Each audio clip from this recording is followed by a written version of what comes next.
free. Be ready to see Chagulanyi, be ready to see Bobi Wine, be ready to see Chibanda, be ready to see Mitembo, be ready to see Musingus. You'll see anybody. But make sure you rise to the occasion yourself. Don't leave it to me. All right, Mr. President. The president gives us an assurance that anytime soon he will be hitting the streets with us. Remember, this is our constitutional right to demonstrate peacefully. So we call upon Ugandans from wherever you are to mobilize as much as you can. You know, we have always talked about how corruption affects us in all ways. We have seen painful stories on Twitter. We have seen how we lose parents in hospitals because the hospitals don't have generators. And yet, Among and Tayewa decided to buy themselves generators. We've seen a child hold a poster saying, you know what, one dress of Anita Among can build a better school for us. My co-host, are you good to go in with me? Precious?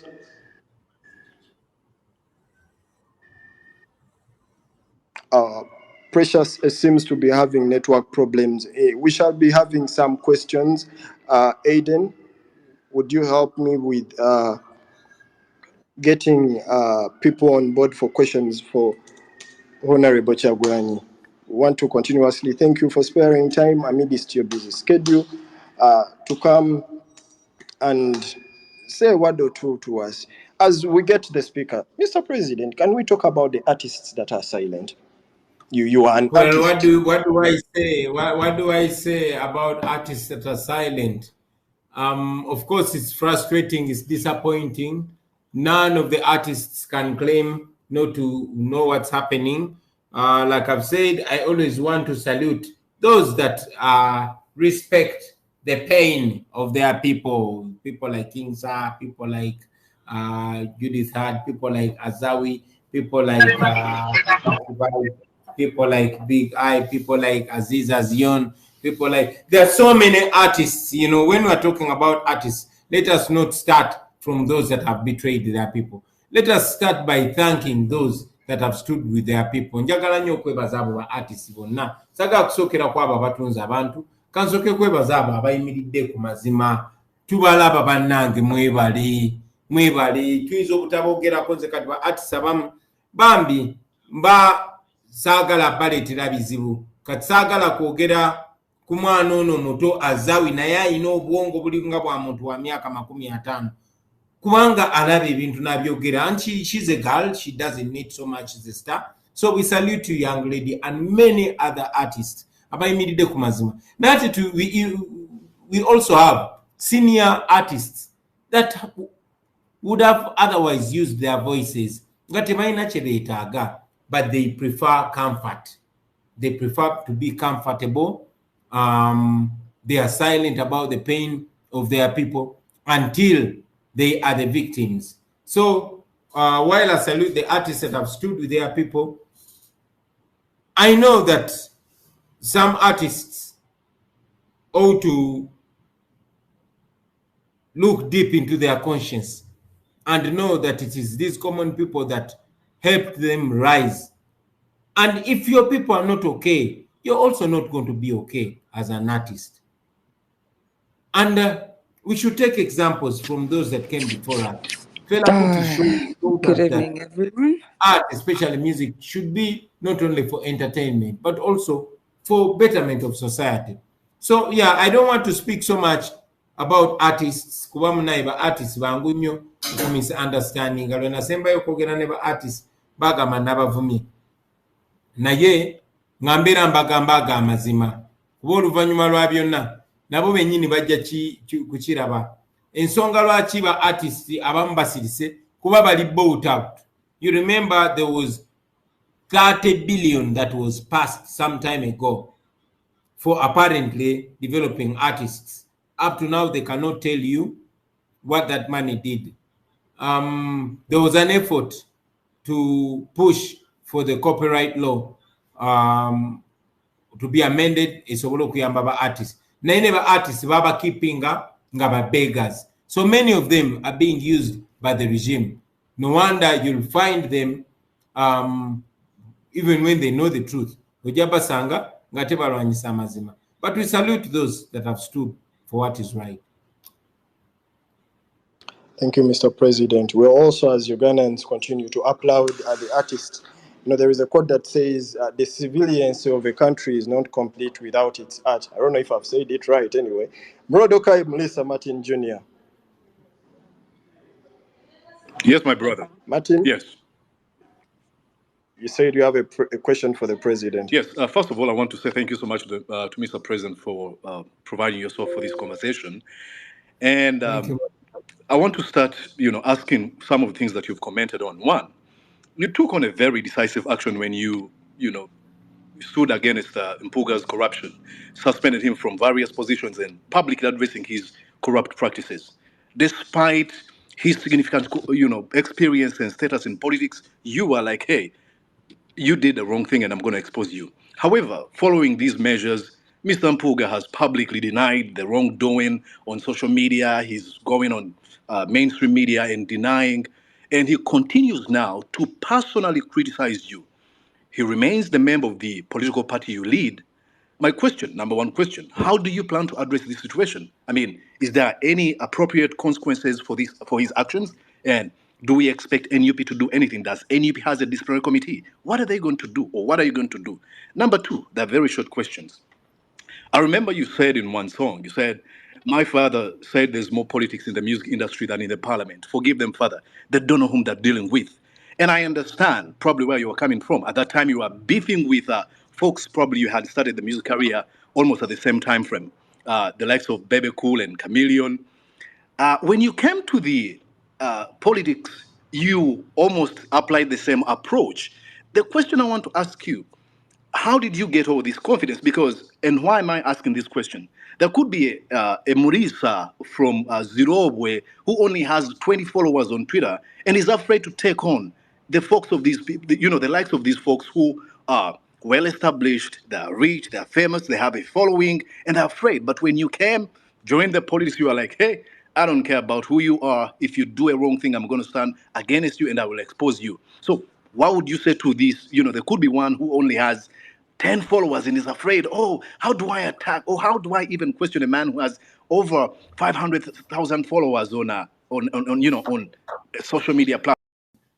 You will note that recently a few of our colleagues actually even tried to use the church and even our traditional institutions to cover corruption. Unfortunately, some people buy into it because here we're talking about money, and money corrupts even the most moral people. So we had to take a lot of precious time that we would have used to sensitize our people to free themselves, but we had to pause and then first make it clear that it is indeed corruption, and we are trying to ensure that we have integrity before we claim to give integrity to the people. So yeah, it has been a cost, a huge political cost, but it's worth it if we have to be leaders worth our salt. All right, Mr. President.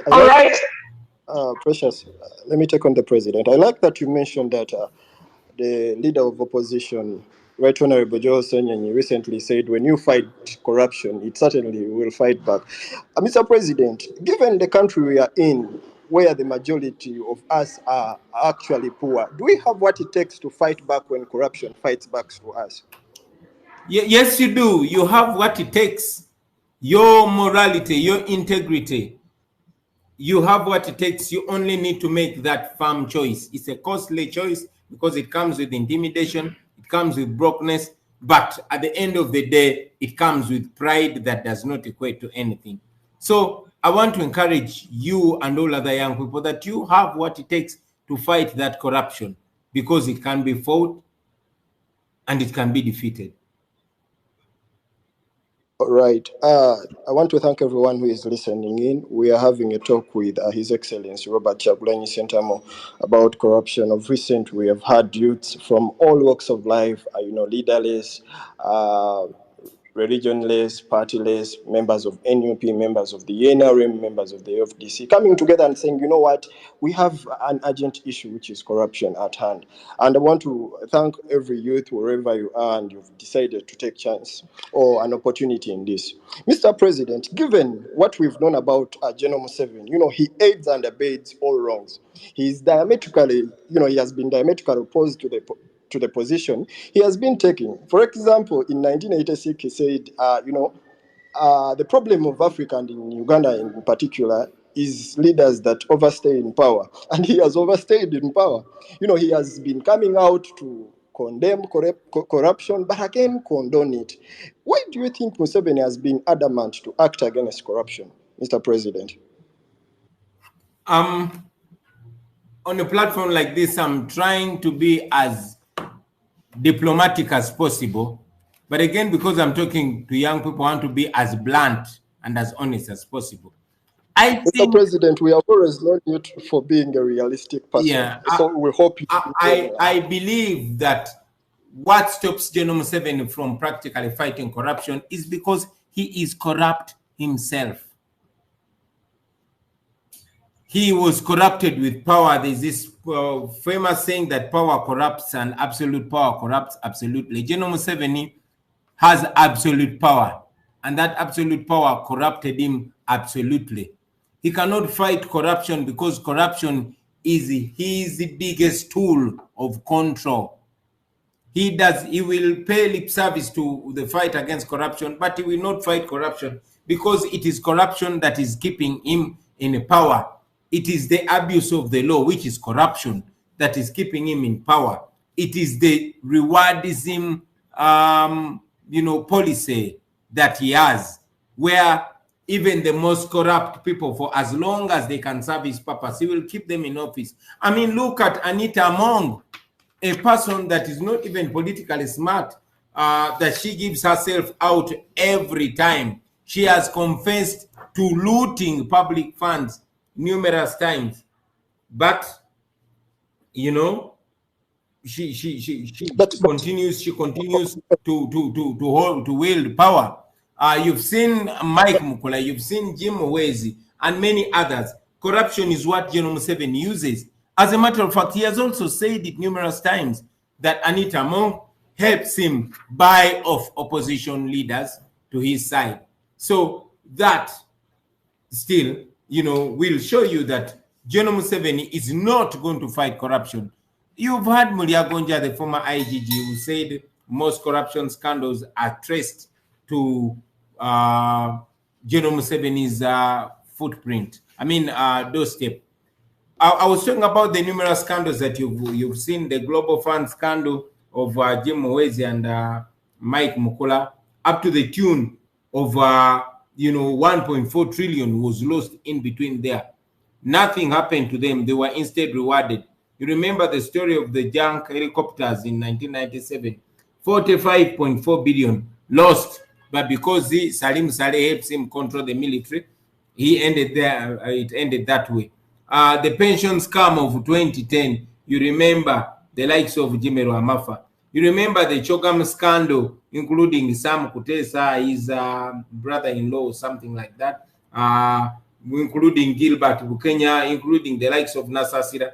But because these people have always been his anchor in the population, you've had the scandals in the office of the Prime Minister.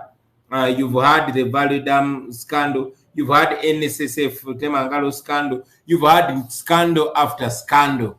But this is Uganda's way of life, in fact, way of death. So General Museveni has no will whatsoever to fight corruption because it's his tool.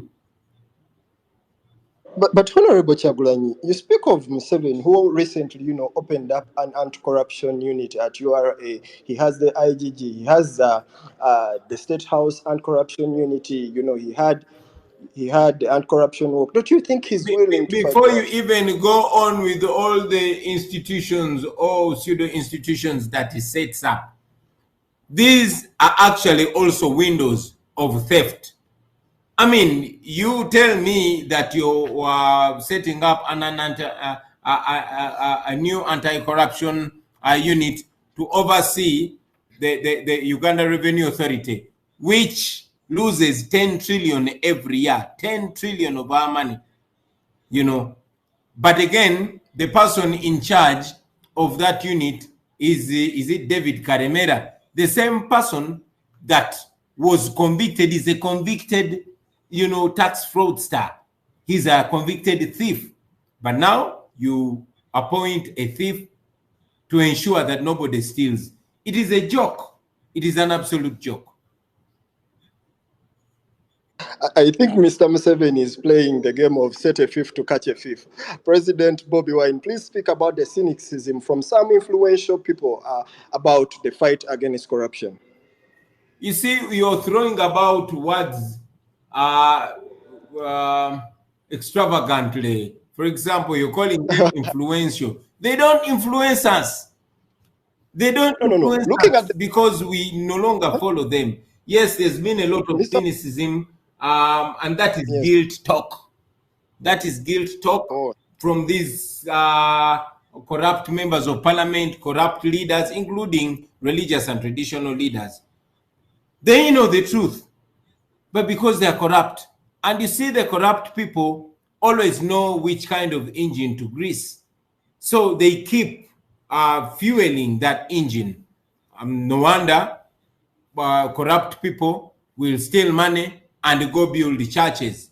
Today, a church was being launched by Thomas Taebwa, the same person who is under question. So you won't fail to hoodwink a few people. Radio presenters, TV presenters, so-called analysts, those armchair analysts, they will speak very good English, quote very smart laws in defense of corruption. Of course, ultimately, it fails that they have to deploy brute force to protect corruption. But all that cynicism is meant to do what young people these days call, I'm trying to look.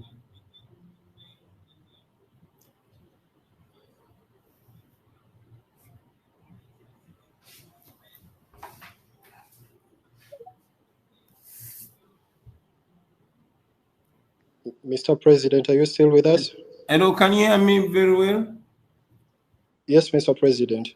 Yes, I was saying that the people that are trying to be cynical are trying to do what the young people of these days call gaslighting. They're trying to make the people that are speaking up against corruption have a false sense of wrongness. They're trying to make them believe that they actually don't understand what they're talking about. That is the level of intellectual dishonesty that is being employed to defend corruption. Trying to victimize the victim.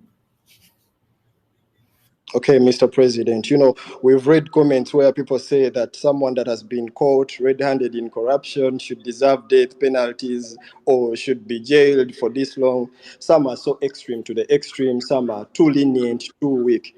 Mr. President, help us understand, what is NUP's policy about corruption or on corruption? NUP's policy, like most political parties, I really don't want to talk about what we write or what we say. I want to talk about what we do. Of course, I will tell you that we have a zero tolerance policy to corruption, but that will only be words until we act on it. The NRM and all other political parties speak, you know, very morally until it's time to act. For us, we don't only speak about it, but we act with the little power that we have. And if we are to get more power, then you will see what moral people use power for. Of course, moral actions. Thank you, President. We want to thank every Ugandan out there that is listening to us. We're still taking on His Excellency Robert Kyagulanyi Ssentamu. We say the legitimate president of Uganda. We're talking about, Uganda's corruption scourge. Mr. President, please help us understand what is keeping us away the informal sector from the corruption peaceful protests. And what is the division? What causes the division in perspective of class? People look at corruption differently. Thank you very much. That's a very, very important question. I hope we have some ghetto people on here as well. What is keeping away the Juakari, the informal sector, the ghetto people, the Kabayas of this world, the Edimutwes of this world? What is keeping them away? You see, we live in a society that is only uniting. And I'm very glad that's one victory of our generation, bringing together a generation, different tribes, different mentalities, different levels of education, different religious affiliations, but all of them united by the pain that they share. Clearly, we've all been sharing the same pains, but we had not connected as we are seeming to connect now. Initially, when myself and other people threw in our hat and came into leadership, the first stereotype was, Bobi Wine now, and all that kind of thing. Of course, ultimately, we bonded, although there has been still a separation of mentalities, where when towards the 2021 election, you saw a lot of common people, a lot of border riders, market vendors, batembe, and all that coming into the politics. This scared the hell out of General Museveni, that for the first time you saw drones, you saw abductions, you saw sodomy, you saw googling out eyes and plucking out teeth and cutting off of limbs. You saw extrajudicial killings because General Museveni was so scared. And for a very long time, the common people have been, suffering, of course, fighting in their own common way that they understand. You will note that there was a time, sometime last year, when Dr. Besigye was so angry that he said that you, the intellectuals, are the problem of Uganda, because once you are comfortable in your, 2-bedroom house and a 6-figure salary, you are all right until you're not all right. So this was noted over time, that common people reached a time and thought our intellectuals are only on Twitter, are only on Facebook, are only online, and they don't come out. And again, because corruption has been so dressed out well, I don't call it corruption. Common people don't call it corruption. They call it theft, because it is theft. Somebody steals a whole road. Somebody steals a hospital, steals a school. Now they steal futures of the young people. So when the intellectuals, and please pardon me when I call all of you intellectuals, we live in a country where even when one speaks good English is regarded an intellectual. So when you rose to the occasion, the common people needed to connect with the theme. For them, they see corruption as a problem.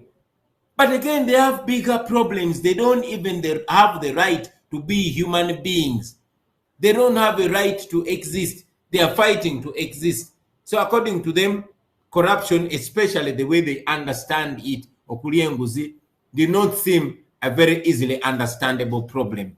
And that is why myself and many other people that explain have done and continue to do a great job to break it down for the people. I'm very happy about artists like King Saha, like Azawi, and many others. They've made it easy for the common people to understand.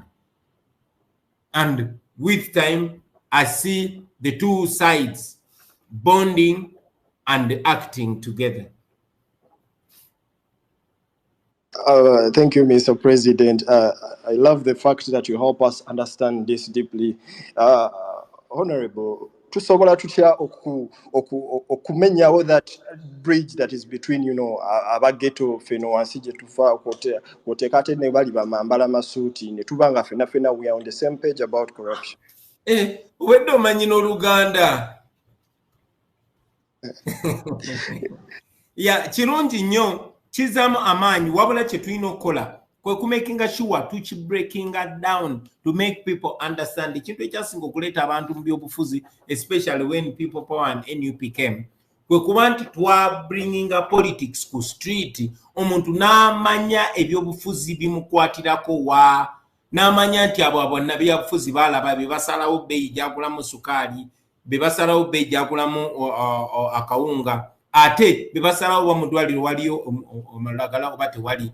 Kati nekino ekya corruption, omuntu weetaaga omunnyonnyola nti oyo Anita Amongo essente zabbye oba ssente ze bamismanaginze emiliyoni 5 okweguliramu generator, ezo zibadde zisobola okuyamba health center yewammwe Rukunjiri oba ekanoni egomba n'ebeera ng'erwaninga, zibadde zisobola okusasula abasawo. Ekyo bwe abantu bakina ki understandinga tekijja kulwanyisa corruption yokka, wabula kijja bayamba abantu okugetinga involved. Nzize nga nkinyonnyola abantu bonna nti gali amawanga amalala tegakulakulana kuba abantu bago abakulembeze balina empisa, no, kubanga abantu baba holding accountable. I'm trying to say that we need to make it clear to the young people of Uganda, especially from the ghettos, that other countries do not develop, or leaders in other countries don't do good simply because they are good. No, but because people hold them accountable. I will not say that President Ruto is a very good man, but he's doing good, he's respecting Kenyans because Kenyans are not taking crap from him. Now that we need to break it down for across all classes for them to understand that it affects us all if we sit back and relax, and it benefits us all if we rise to the occasion and equally demand what belongs to all of us. And finally, on that matter, it is important for all people to know that they are all taxpayers. You don't have to be a rich person to think that you're a taxpayer. Even the soda that you bought, the salt that you buy, everything you pay tax. So everybody should look at it, at themselves as a full taxpayer. So that is going to take people like you, Dr. Morgan, people like you, Good Girl, people like you, Aiden, and all of you friends that are here to try break it down more and more and more for the people. Like I was saying, for me, I see only positivity. When I see people like Judith Ad, when I see people like Saint Nelly, when I see people like religious leaders who are outspoken, people like Azawi, voices that are listened to, breaking this down to the common people, their fans who are in millions will follow suit, and they will sometimes even understand it better and pay even more interest. And that way, we'll be able to go from one step to another. Thank you, Honorable Chagulanyi. Mr. President, you've talked about Kenya, you've talked about President Ruto letting the Gen Zs protest. But as we all know, it's a public secret where there is a swarm of people, demonstrating or protesting to capture the attention of the government or the president in power. There will be some self-seekers. We shall not say generally that Bonabali Commission. Mr. Chagulanyi, if you were in power now, would you let the Gen Zs raise and demonstrate against corruption? And looking at the demands they have, for example, they are calling for the resignation of the Speaker of Parliament, which is the demand number one. They are calling for the resignation of the 4 backbench commissioners. They are calling for the reducing of the number of Parliament members. They are calling for any member of Parliament that has been caught involved in any corruption scandal should resign and be investigated. Number 5, they call for a live audit for all the members of Parliament and publicizing it. Number 6, they call for the cutting of salaries and allowances of all parliamentary members to 3 million, but also call for allowing Ugandans to continuously, demonstrate or exercise their democratic right of peaceful assembly. Are these relevant? Of course, they are relevant. Of course, they are relevant. I'll answer the first question. Would I let the Gen Zs protest? I want you people to know that your right is not given to you by the state. You have it. It's given by God, but you also have it enshrined in the Constitution. And this generation must be the last generation to even think that the right to protest for a right is granted by state. Nobody is going to call you to protest against them. You just have that right, and you should never let anybody make you believe otherwise. So it would not be upon me as president or anybody as president to allow people to protest or not. It is their right, About whether the calls of the young people are justifiable and achievable. Absolutely, there's nothing that determined people cannot achieve. Absolutely nothing. And history has shown it. The reason why you see General Museveni deploying the military on the street is to stop you from starting, because when you start, he knows he will not be able to stop you. I mean, he will not be able to stop you from taking it to any level that you would want to take it. So you just have to go. You don't have to demand. I mean, you don't have to request. You don't have to beg for the right to protest for your rights. Let Kenya give you as an example. It is all achievable. And I think the first thing should be, of course, I hear them demanding the resignation of the speaker. That should have happened long time. The 4 backbench commissioners should have resigned long time ago. We saw some pseudo-intellectuals trying to castigate us for calling for the resignation of our comrade when he was found in that corruption scandal. I'm very glad that the whole nation can see it. But they should also call for the resignation of the so-called fountain of honor, because he is the chief priest of corruption. This is a person that is not only rewarding corruption, but facilitating corruption and defending corruption. So if you break the defense of corruption, then corruption will crumble like a pack of cards. Absolutely right. We have NUP, and this is being the lead opposition party. I want us to understand in the context of how has NUP, being that it is the lead opposition party, other people love calling it being the lead option or the only option. How has it taken charge of fighting corruption and holding the government accountable in other areas, just apart from using the parliamentary front? Like we said in the beginning, that we went to parliament not to be the opposition, because we actually won the election, but we were relegated to the opposition under the circumstances that, because of time, I won't go into. We use the parliamentary platform, but because it is very tightly controlled, you will see that when Anita Among is presiding over the House, she will use all manner of obscenities, all manner of humiliation to anybody that dares to raise a voice against corruption. It's only when Taebwa, and not that he's a saint himself, that he was sharing the House, that a few people like Alion were able to speak against corruption. Now, Parliament is only an institution. It's only one institution, which is also, under the grip of General Museveni. We believe in activism, and we have always been calling for protests against all, impunity, all abuses, not only corruption, but also human rights violations. Of course, you have always seen the response of the timid regime: brutality, abductions, extrajudicial killings, name it. But we continue. Like I'm saying, it is I continuously say it because I believe that this has come as a blessing to see our political people rising to the occasion to fight corruption. I hope it does not end. I hope they don't compromise the young people, because that is what General Museveni does. They will call a few young people to have them denounce the cause, and that's the end of the story. But because now this is leaderless, I believe it will go on, because, I mean, how many people can General Museveni buy?